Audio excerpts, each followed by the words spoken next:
चलिए students, mensuration से कुछ क्वेश्चंस हम लोग करेंगे आज। क्वेश्चन है the ratio of the area of a square to that of a square drawn on its diagonal. मतलब एक कोई स्क्वायर है, सपोज कीजिए ये एक स्क्वायर है, ठीक है। इस स्क्वायर के डायगोनल के ऊपर एक और स्क्वायर अगर आप बना लेते हैं, इसके डायगोनल के ऊपर, ठीक है, इस तरह से सपोज कीजिए, ठीक है। तो इन दोनों स्क्वायर का आपको रेशियो निकालना है, ठीक है। तो जो आपका ये स्क्वायर है, इसका आप यूनिट कुछ भी ले सकते हैं, इसके साइड्स को आप कुछ भी ले सकते हैं, ठीक है। मतलब मुझे एक, इसको मैं ए मान लेता हूँ, दूसरे वाले को अगर ए डैश मान लेता हूँ, ठीक है। तो इसका जो साइड है वो आप अपने अकॉर्डिंग कुछ भी ले सकते हैं, क्योंकि रेशियो में कोई फर्क नहीं पड़ता, ठीक है। आप कोई भी यूनिट का ले सकते हैं। अगर सपोज कीजिए मैं 1 लेता हूँ तो ये सारे साइड्स 1 1 हो जाएंगे, तो इसका एरिया तो बहुत ईजी हो जाएगा, 1 का स्क्वायर हो जाएगा, है ना। लेकिन जो ये वाला डायगोनल के ऊपर में जो स्क्वायर बनेगा, इसका एरिया निकालने के लिए मुझे ये डायगोनल चाहिए। तो अगर ये 1 है, ये 1 है, तो ये कितना हो जाएगा, देखिए डायगोनल डी बराबर क्या होगा, इसका स्क्वायर प्लस इसका स्क्वायर, 1 स्क्वायर प्लस 1 स्क्वायर और अंडर रूट, ठीक है। पाइथागोरस थ्योरम से क्या होगा, ये डायगोनल दिस स्क्वायर बराबर this square plus this square, मतलब हाइपोटेनस का स्क्वायर बराबर L square plus B square. तो उससे आप ये आपका क्या निकल जाएगा, √2 निकल जाएगा, ठीक है। कितना हो जाएगा ये 1 का square 1 plus 1 1 plus 1 that is √2। मतलब डायगोनल हमारा क्या हुआ, √2 हुआ। अब इस डायगोनल से जो हमारा एरिया निकलेगा, मतलब इस डायगोनल के ऊपर जो स्क्वायर बना उसका एरिया होगा, वो क्या होगा, √2 का स्क्वायर, क्योंकि ये लेंथ √2 है तो ये भी √2 होगी, सारे √2 हो जाएगी। तो नीचे वाले का एरिया हो जाएगा हमारा √2 का स्क्वायर। तो 1 का स्क्वायर 1 और √2 का स्क्वायर 2, ठीक है। √2 का स्क्वायर कितना होगा, ये 2 होगा, ठीक है। कैसे होगा, √2 को हम लिख सकते हैं 1/2 और इसके ऊपर पावर 2, और पावर क्या होता है, मल्टीप्लाई हो जाता है, तो 1/2 इंटू 2, ये 2 कट जाएगा, ठीक है। आपको याद रखना है, कोई भी नंबर रहेगा, जैसे मान लीजिए √3 का स्क्वायर करेंगे तो वो क्या होगा, 3 हो जाएगा, ठीक है। कोई भी स्क्वायर रूट रहेगा उसका स्क्वायर करेंगे तो रूट हट जाएगा और वो नंबर हमारा जो है एज इट इज़ आ जाएगा उसका, ठीक है। तो इसका रेशियो हम क्या आएगा ऑप्शन में, 1:2 इसका आंसर हो जाएगा।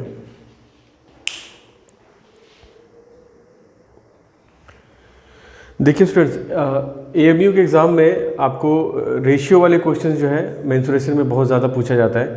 तो मेंसुरेशन का जितना क्वेश्चन आपको मिले वो सारा क्वेश्चन आप जो है उसको प्रैक्टिस कर लें। The ratio of the radii of 2 circles is 1:3। 2 circle है, उनके रेडियस का रेशियो, मतलब मान लीजिए R1/R2, इसको मैं मान लेता हूँ, तो ये क्या हो जाएगा, 1/3 हो जाएगा। मतलब एक का रेडियस R1 है, दूसरे का R2 है, तो 1/3 जो है रेशियो आपको गिवन है। आपको पूछ रहा है the area are in the ratio, मतलब इनका एरिया का रेशियो क्या होगा, ठीक है। आपको क्या मांगा है, A1/A2। अब A1/A2 अगर हम मानते हैं एरिया, तो सर्कल का एरिया क्या होता है, पाई R1 स्क्वायर हो जाएगा पहले वाले का, दूसरे वाले का पाई R2 स्क्वायर हो जाएगा। अब ये पाई कट जाएगा, इसको हम लोग लिखेंगे R1/R2 का होल स्क्वायर, ठीक है। स्क्वायर दोनों को बाहर कर लेते हैं, अंदर वाला R1 R2 को एक जगह लिख लिया, ठीक है। अब ये R1/R2 क्यों लिखा मैंने, क्योंकि मुझे ये गिवन है 1/3, तो हम लोग इसकी जगह पे यहाँ पे प्लेस कर देंगे 1/3 का होल स्क्वायर। अब ये 1 का स्क्वायर 1 और 3 का स्क्वायर 9, तो हमारा आंसर हो जाएगा 1:9 इसका आंसर हो जाएगा, ठीक है। जनरली रेशियो वाले क्वेश्चंस में आपको क्या करना है, इसी तरह से फॉर्मूला पहले पुट कर लेना है। उससे होगा क्या कि कुछ पार्ट्स जो है इसके कट जाते हैं, ठीक है। ऐसा नहीं करना है कि पहले आपको एक का एरिया निकालना है फिर दूसरे का एरिया निकालना है, ठीक है। इस तरह से करने से क्या होगा, आपके जो कॉमन पार्ट्स होंगे वो कट जाएंगे। चलिए अगेन आपको क्या दिया हुआ है, रेशियो ऑफ रेडियाई। देखिए रेडियाई मतलब रेडियस का प्लूरल होता है रेडियाई, ठीक है। तो 2 सर्कल है जिनके रेडियस का जो रेशियो दिया हुआ आपको 3:2 दिया हुआ है, तो हम लोग लिख लेते हैं R1/R2 = 3/2, ठीक है। आपको पूछा है सरकमफ्रेंस का रेशियो, तो सरकमफ्रेंस जो होता है, सपोज ये मैं C1 मान लेता हूँ, दूसरे का C2 मान लेता हूँ, तो सरकमफ्रेंस का फॉर्मूला क्या होता है, 2πr। तो r का, इसका R1 और इसका 2πr2। अब देखिए 2 पाई कैंसिल हो जाएगा तो क्या हो जाएगा, R1/R2 ही हो जाएगा। मतलब जो रेडियस का रेशियो दैट इज 3:2, वही सरकमफेरेंस का भी रेशियो हो जाएगा, मतलब 3:2 ही इसका आंसर हो जाएगा। ठीक है, तो इसका मतलब क्या हुआ कि सर्कल का जो रेडियस का रेशियो है वही सरकमफेरेंस के भी रेशियो का, सरकमफेरेंस का भी रेशियो वही हो जाता है। ठीक है,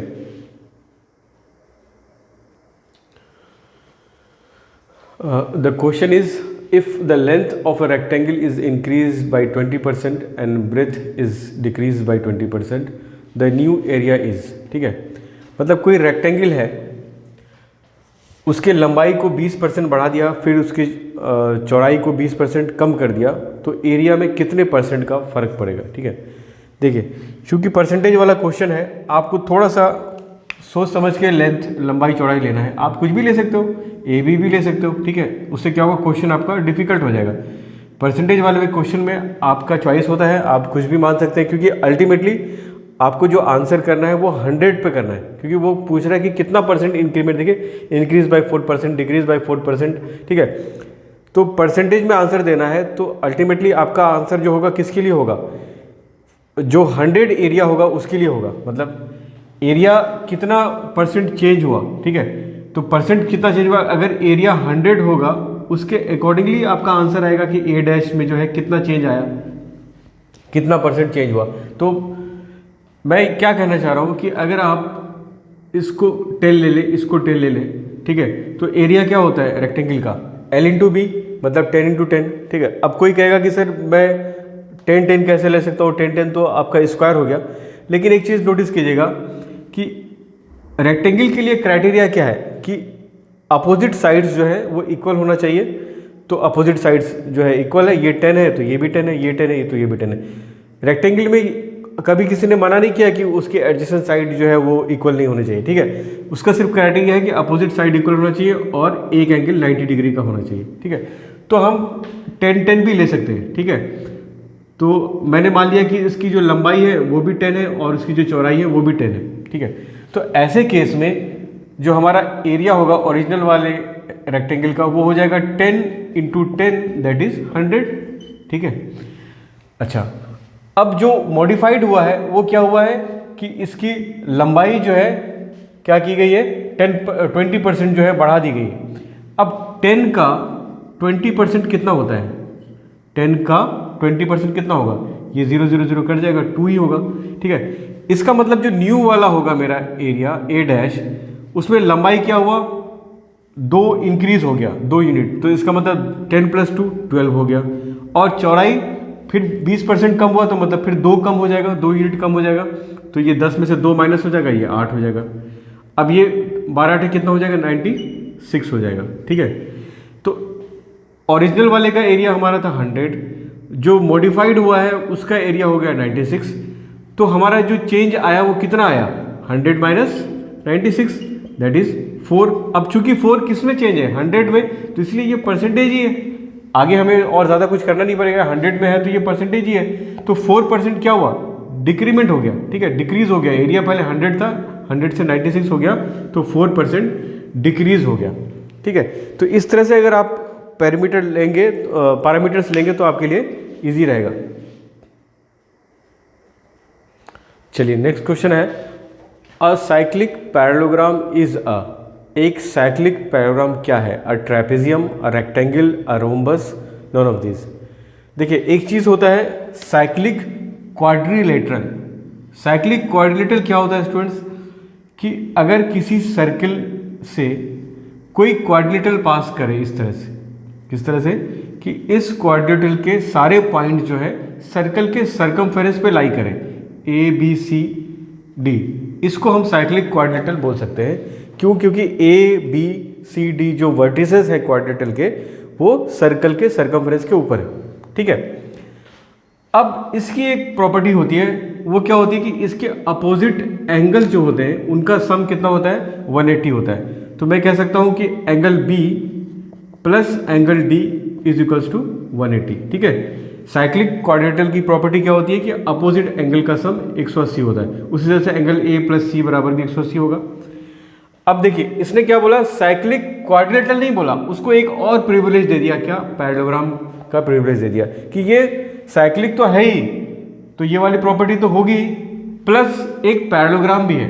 तो अगर ये एक पैरेललोग्राम भी है, ABCD अगर पैरेललोग्राम भी है, तो पैरेललोग्राम की प्रॉपर्टी क्या होती है स्टूडेंट्स कि एंगल जो अपोजिट एंगल होते हैं वो बराबर भी होते हैं। तो इसका मतलब एंगल B बराबर एंगल D भी होगा, एंगल B बराबर एंगल D होगा, और ये तभी होगा जब ये 90 का होगा, तभी तो 90 प्लस 90 ये 90 हो जाएगा, ये भी 90 हो जाएगा, 90 प्लस 90 180 हो जाएगा। इसका मतलब अगर ये 90 हो जाएगा, किसी पैरेललोग्राम की प्रॉपर्टी में आपने पढ़ा होगा कि पैरेललोग्राम में अगर कोई एक एंगल भी 90 डिग्री का होगा तो वो पैरेललोग्राम क्या होगा, वो एक रेक्टेंगल होगा। क्यों होगा, देखिए पैरेललोग्राम क्या होता है, ये पैरेललोग्राम होता है, इसके अपोजिट साइड्स जो होते हैं वो पैरेलल होते हैं और इक्वल होते हैं। अगर ये सीधा कर देंगे इसको हम, ठीक है, तो वो क्या हो जाएगा, रेक्टेंगल हो जाएगा। ये एंगल 90 डिग्री का, बाकी चीज़ तो सेम है, अपोजिट साइड्स इक्वल और पैरेलल होते हैं। ये एक एंगल सिर्फ अगर ये 90 का हो जाएगा तो वो रेक्टेंगल हो जाएगा, तो वो इस तरह से 90 का हो रहा है, ठीक है।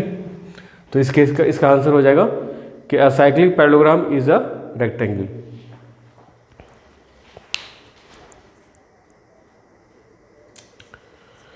चलिए, the length of diagonals AC and BD of a rhombus are 24 cm, 32 cm respectively, then the length of each side of a rhombus। ठीक है, ABCD एक गिवन रोम्बस है जिसमें आपको AC, ठीक है, AC बराबर दिया हुआ है 24 सेंटीमीटर, और क्या दिया है आपको, BD है ना, दूसरा ये डायगोनल, दोनों डायगोनल दिया हुआ है आपको 32 सेंटीमीटर। ठीक है, अब देखिए रोम्बस की प्रॉपर्टी यूज़ होगी यहाँ पे। तो डायगोनल प्रॉपर्टी ऑफ रोम्बस क्या कहती है कि रोम्बस के जो डायगोनल्स होते हैं वो एक दूसरे को बाइसेक्ट करते हैं एट राइट एंगल। देखिए पैरेललोग्राम के केस में सारे जितने भी पैरेललोग्राम है, चाहे वो रेक्टेंगल है चाहे वो स्क्वायर है, वो सारी केस में डायगोनल जो है एक दूसरे को बाइसेक्ट करते हैं। बट रोम्बस और स्क्वायर के केस में क्या होता है, रोम्बस और स्क्वायर में सिमिलरिटी क्या है कि इसके सारे साइड्स इक्वल होते हैं। तो इसमें एक खास इसको प्रॉपर्टी क्या मिलती है कि इसके डायगोनल्स एक दूसरे को राइट एंगल पे बाइसेक्ट करते हैं। मतलब ये एंगल जो है ये 90 डिग्री है, ठीक है, ये 90 डिग्री पे बाइसेक्ट करते हैं एक दूसरे को। ठीक है, तो उस प्रॉपर्टी का भी हम लोग यूज़ करेंगे। पहले तो ये लिख लीजिए कि अगर ये AC बराबर आपको दिया हुआ है 24 सेंटीमीटर, तो AO, ये वाला डिस्टेंस AO कितना हो जाएगा, उसका आधा हो जाएगा, मतलब 12 सेंटीमीटर हो जाएगा। उसी तरीके से BD अगर आपको 32 है तो BO, ये वाला डिस्टेंस कितना हो जाएगा, BO जो है ये लेंथ हो जाएगा आपको 16 सेंटीमीटर। ठीक है, तो हम लोग इस वाले ट्रायंगल में, ट्रायंगल AOB में पाइथागोरस थ्योरम लगा देंगे। ठीक है, तो देखिए स्टूडेंट, पाइथागोरस थ्योरम जो है बहुत ही इंपॉर्टेंट है आपका।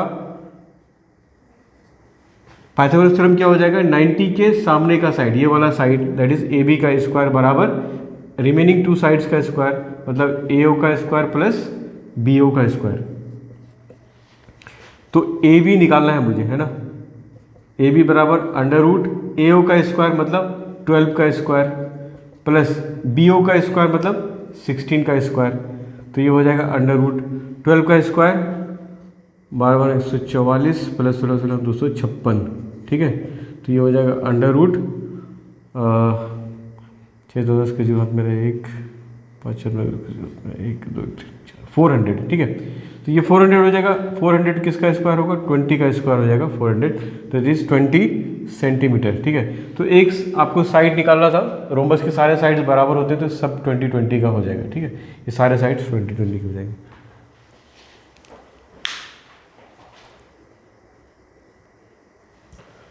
A special balloon grows twice of its radius when inflated. How many times has its volume increased? देखिए यहाँ पे हम लोग बैलून को क्या कंसिडर करेंगे, एक स्फेयर कंसिडर करेंगे, और उसमें क्या कर रहा है, उसको फुला के उसके रेडियस को 2 टाइम्स कर दे रहा है। ठीक है, अगर R है तो वो क्या हो जा रहा है, 2R हो जा रहा है, उसका रेडियस डबल हो जा रहा है। ठीक है, grows twice of its radius. ठीक है, रेडियस जो है उसका डबल हो जा रहा है। तो आपको पूछ रहा है कि उसके वॉल्यूम में क्या फ़र्क आया, वॉल्यूम कितना टाइम्स, जैसे ये क्या हुआ, ये 2 टाइम्स हो गया रेडियस, तो वॉल्यूम कितना टाइम जो है वो इंक्रीज़ किया। तो जब R है तब उसका वॉल्यूम मैं सपोज कीजिए V मानता हूँ, तो उस केस में फॉर्मूला क्या होता है, 4/3 पाई आर क्यूब। किसका है ये, स्फेयर का वॉल्यूम का फार्मूला है, ठीक है, 4/3 पाई आर क्यूब।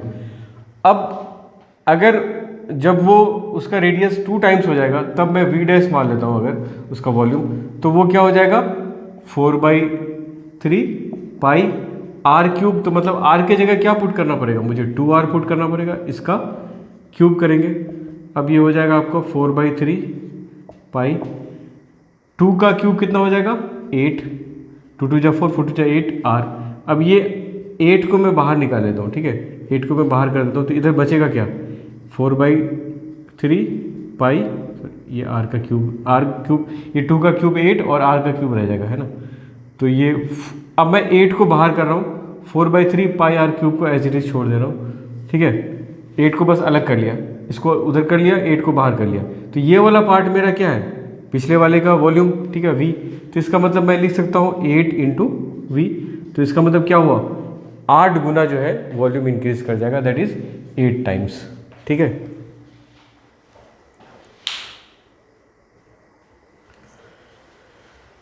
नेक्स्ट क्वेश्चन है, the radius of A cylindrical container of height 42 centimetre is 7 centimetre. If the container is converted into cone shaped container of height 14 centimetre, its radius will be. मतलब आपको क्या दिया हुआ है कि एक cylindrical container है, ठीक है, उसको कन्वर्ट कर दिया गया है कोन शेप्ड कंटेनर में, ठीक है। इस सिलेंडर की आपको हाइट मतलब h और r दोनों दिया हुआ है, ठीक है।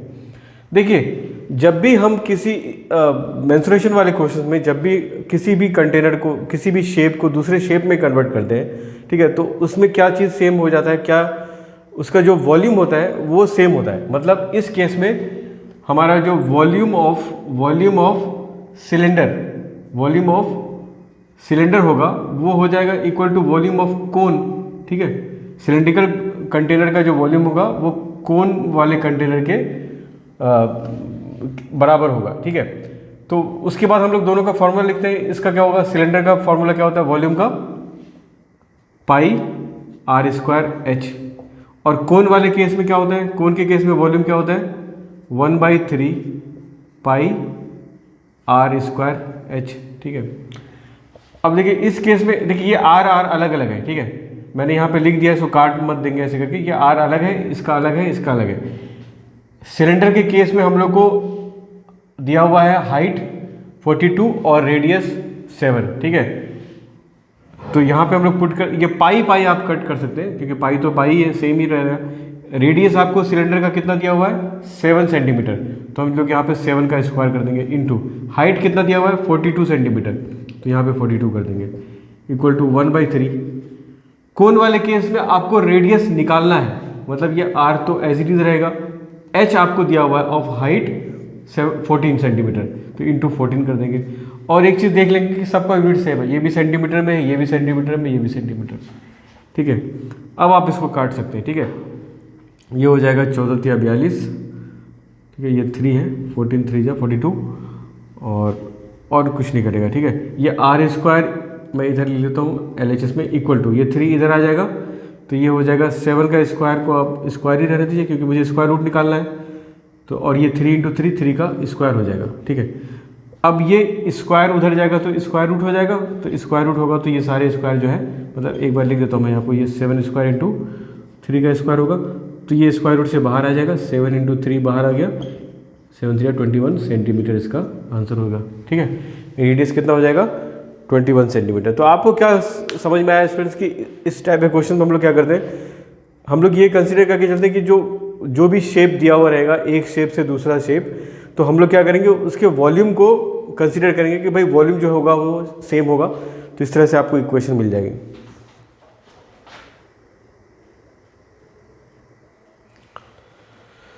चलिए अगला क्वेश्चन है, the edge of the cube is increase by 100%, ठीक है।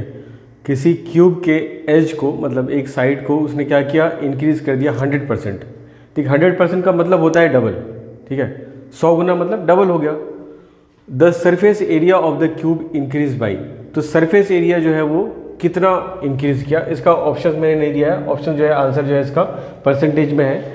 ऑप्शंस है इसके 110%, 200%, 300% और 400%। ठीक है, 4 ऑप्शन इस तरह से।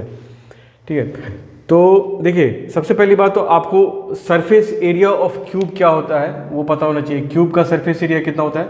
Surface area of A cube होता है 6a²। क्यूब के केस में सारे साइड्स बराबर होते हैं, तो 6a² जो है क्यूब का सरफेस होता है। क्योंकि किसी क्यूब के कितने सरफेस होते हैं, देखिए अगर आपको कन्फ्यूजन होता है कि क्यूब के कितने सरफेस होते हैं, तो आप उसको ऐसे याद कर सकते हैं कि जैसे एक रूम है, इसके कितने होते हैं? 4 दीवार होते हैं, बोलते हैं ना 4 दीवारी। तो 4 दीवार तो आपके हो गए रूम के, प्लस ऊपर नीचे का जो फ्लोर है आपका और टॉप है, इसको मिला के 6 हो जाएगा। ठीक है, 4 + 2 6 हो जाएगा। तो इस तरह से, और सारे सब चूँकि बराबर होते हैं तो सबका एरिया a² ही होगा, तो 6a² जो होगा वो टोटल सरफेस एरिया हो जाएगा ऑफ अ क्यूब। ठीक है, अब फिर से आपके पास फ्रीडम है यहाँ पे। ठीक है, आप इसको क्या फ्रीडम है कि आप साइड्स को कुछ भी मान सकते हो, इस a को आप कुछ भी मान सकते हो। ठीक है, मतलब फर्स्ट टाइम में एक बार अगर मैं a को अगर मैं मान लेता हूँ कि 1 सेंटीमीटर है, ठीक है, तो दूसरे केस में जब वो मॉडिफाइड होगा तो a' बराबर 100% इंक्रीमेंट मतलब 2 सेंटीमीटर होगा कि नहीं होगा? ठीक है, 100% का ही मतलब होता है। अब ओरिजिनल केस में आपका जो सरफेस एरिया होगा वो हो जाएगा 6a²। तो 6 और 1, ए तो आपका 1 है तो 1 का स्क्वायर 1 ही होगा, इसका मतलब 6 सेंटीमीटर स्क्वायर हो जाएगा एरिया। और दूसरे वाले केस में सरफेस एरिया अगर हम निकालेंगे तो 6a², तो a की जगह पे 2 है तो 2 का स्क्वायर, मतलब 2 का स्क्वायर 4 और 4 6 24 सेंटीमीटर स्क्वायर। ठीक है, ये मॉडिफाइड वाले का एरिया हो गया और ये ओरिजिनल वाले का हो गया। अब दोनों में क्या इंक्रीमेंट हुआ, ये कितना इंक्रीज किया? तो इंक्रीमेंट बराबर जो हुआ वो 24 - 6 हो जाएगा। तो 24 - 6 आपका कितना आएगा? 18। अब चूंकि मुझे परसेंटेज में चाहिए, परसेंटेज इंक्रीमेंट चाहिए, तो ये हो जाएगा 18। जितना इंक्रीमेंट हुआ कितना में हुआ? ठीक है, कितना में इंक्रीमेंट हुआ? ये पहले कितना था? ओरिजिनली 6 था, तो 6 का इंक्रीमेंट है ये, इंटू 100 कर देंगे तो ये आपका परसेंट हो जाएगा। ठीक है, परसेंटेज ऐसे निकालते हैं ना, जितना इंक्रीमेंट हुआ वो लिखते हैं, डिवाइडेड बाई जितने के रिस्पेक्ट में निकालना है। ओरिजिनल 6 है तो 6 डिवाइड बाई 6 किया, और परसेंटेज निकालने के लिए मल्टीप्लाइड बाई 100 कर दिया। तो ये हो गया 6 या 18, और ये 3 × 100, 300% जो है इसका करेक्ट आंसर है। ठीक है, तो ये चॉइस है स्टूडेंट्स, ये आप अपने से कुछ भी ले सकते हो। ठीक है, आप यहाँ चाहो तो 10 सेंटीमीटर ले सकते हो, ठीक है, तो वो डबल हो जाएगा, 20 सेंटीमीटर हो जाएगा। आप चाहो तो 100 सेंटीमीटर ले सकते हो। ये आप अपनी सहूलियत के हिसाब से जो आपको इजी लगेगा, जो मेरे हिसाब से ये 1 सेंटीमीटर इजी रहेगा इस क्वेश्चन के लिए, तो मैंने 1 लिया। आप कुछ और नंबर लेके भी ट्राई कर सकते हो। ठीक है, चलिए नेक्स्ट क्वेश्चन है, if the height of a cone is double then its volume will be. किसी कोन के हाइट को अगर आप डबल कर देंगे तो उसके वॉल्यूम में क्या चेंजेस आएगा? 8 टाइम्स, 4 टाइम्स, 3 टाइम्स, 2 टाइम्स। ठीक है, कोन का हाइट को क्या किया उसने? डबल कर दिया, 2h कर देता हूँ मैं, h से 2h हो गया। तो वॉल्यूम में क्या फ़र्क पड़ेगा? देखिए ओरिजिनल केस में वॉल्यूम जो होगा वो कितना हो जाएगा? वॉल्यूम ऑफ ए कोन कितना होता है? 1/3 पाई r²h। ठीक है, ये ओरिजिनल वाला हो गया। अब अगर जब वो मॉडिफाइड किया गया तो डबल किया गया, तो v' मान लेता हूँ उसका वॉल्यूम, तो वो हो जाएगा 1/3 पाई r², और h जो हो जाएगा वो क्या हो जाएगा? अब 2h हो गया। ठीक है, तो देखिए इसमें कुछ नहीं होगा, क्योंकि यहाँ पे h 2h हुआ तो बस ये 2 बाहर आ जाएगा, बाकी तो एज इट इज़ ही है 1/3 पाई r²h। और ये क्या है हमारा? ये हमारा ओरिजिनल का है, इसका मतलब 2 × v हो गया। v हमारा ओरिजिनल वाले का था, तो इसका मतलब 2 टाइम्स ही हुआ। मतलब हाइट को डबल करने से वॉल्यूम 2 टाइम्स ही हुआ, मतलब हाइट भी डबल हुआ, वॉल्यूम भी डबल हो गया।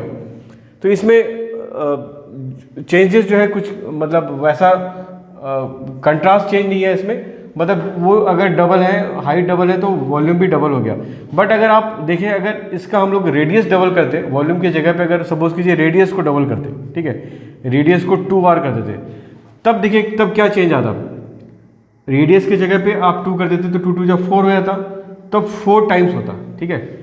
अगर आप रेडियस को चेंज करके देखेंगे तो आपका क्या आ जाएगा, वॉल्यूम बराबर वी डैश बराबर 1/3 पाई, आर के जगह 2r करते तो 2r का स्क्वायर होता, 2h होता, तो ये 2 का स्क्वायर 4 बाहर आता, ठीक है। तो इस केस में जो है कुछ डिफरेंट आंसर आता, 4 टाइम्स हो जाता, लेकिन इस वाले केस में हाइट डबल है तो वॉल्यूम भी डबल होगा, ठीक है।